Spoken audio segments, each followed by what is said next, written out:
প্রিয় দর্শক শ্রোতা, আমি বিমল কুণ্ডু একজন বাঙালি ইউটিউব চ্যানেলের পক্ষ থেকে আপনাদেরকে সাদর সম্ভাষণ।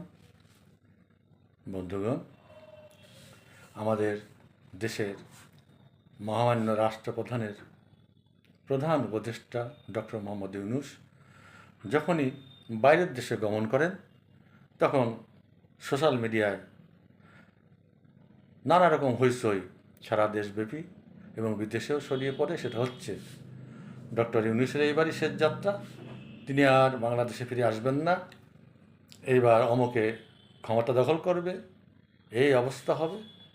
এটা প্রতিবারই আমরা শুনে থাকি।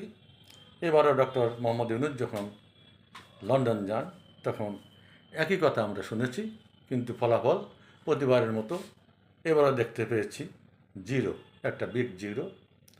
কোনো কর্নার থেকে কোনো রকম প্রতিবাদ বা কোনো রকম প্রতিরোধ করা হয়নি। তিনি নির্বিঘ্নে তার কর্মকাণ্ড চালিয়ে যাচ্ছেন। তো এটা চলতে থাকুক। আপনারা লক্ষ্য করে দেখবেন যে ইতিমধ্যে ইসরায়েল এবং ইরানের মধ্যে যুদ্ধ বেঁধে গেছে প্রায়।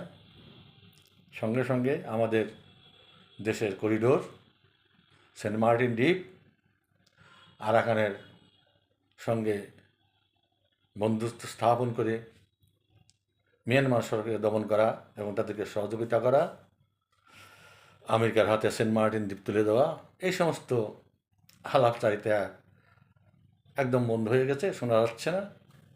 তার মানে দেশের জনগণের দৃষ্টি ইরান এবং ইসরায়েলের যুদ্ধকে কেন্দ্র করে অন্যদিকে ঘুরে গেছে।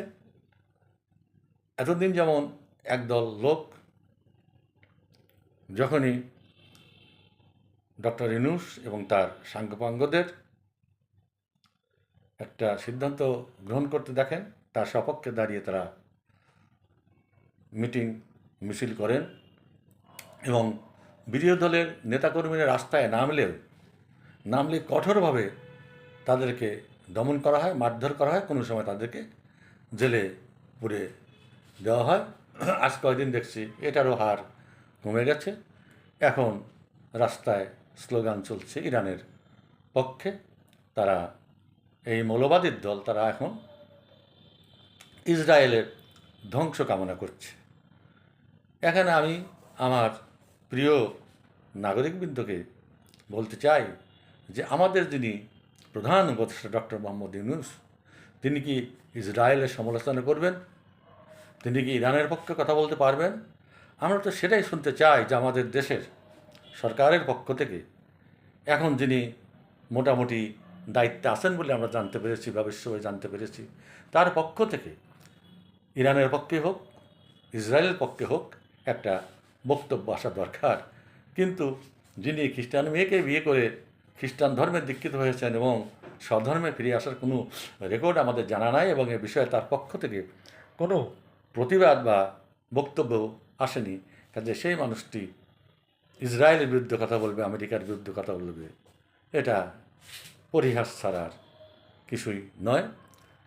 আমাদের বাংলাদেশের এক শ্রেণীর লোক দারুণভাবে লাফালাফি আলহামদুলিল্লাহ মারহাবা ইত্যাদি বলছে যে ইরান বোমা মেরে ইসরায়েলকে একদম শেষ করে দিয়েছে, ইসরায়েলের আর উঠে দাঁড়াবার ক্ষমতা নেই, এবার তারা ধ্বংস হয়ে যাবে।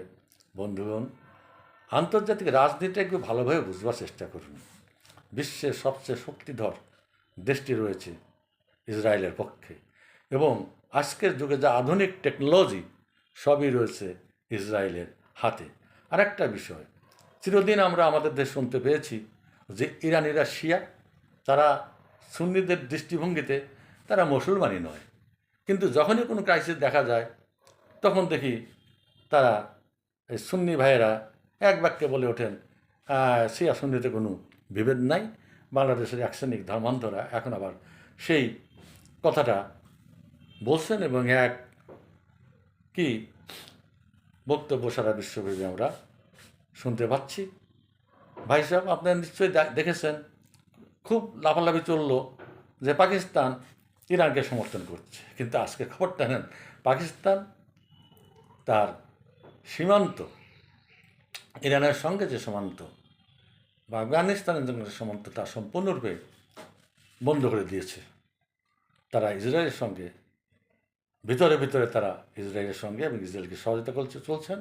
যেমনিভাবে সহযোগিতা করছে সৌদি আরব, সংযুক্ত আরব আমিরাত, জর্ডান, এরাও সবাই ইসরায়েলের পক্ষে বলে আমরা দেখতে পাচ্ছি। কাজে এই ইসরায়েলকে থামানো বা ইরান ইসরায়েলকে ধ্বংস করে দেবে এটা কল্পনা করা এত সহজ ব্যাপার নয়।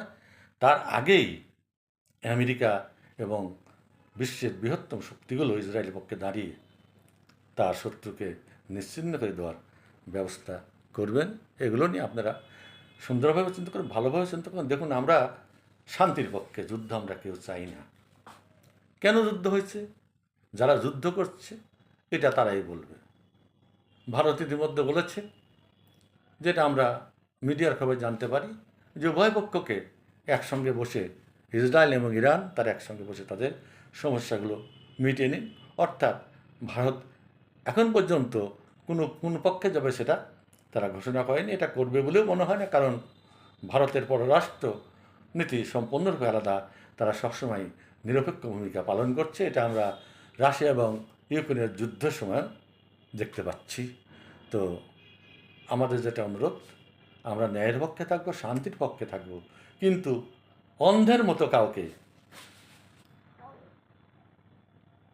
সাপোর্ট করে আমাদের নিজের সর্বনাশ, দেশের সর্বনাশ যাতে আমরা ডেকে না আনি, সে বিষয়ে আমাদের দৃষ্টি রাখতে হবে। সবাইকে ধন্যবাদ। জয় বাংলা।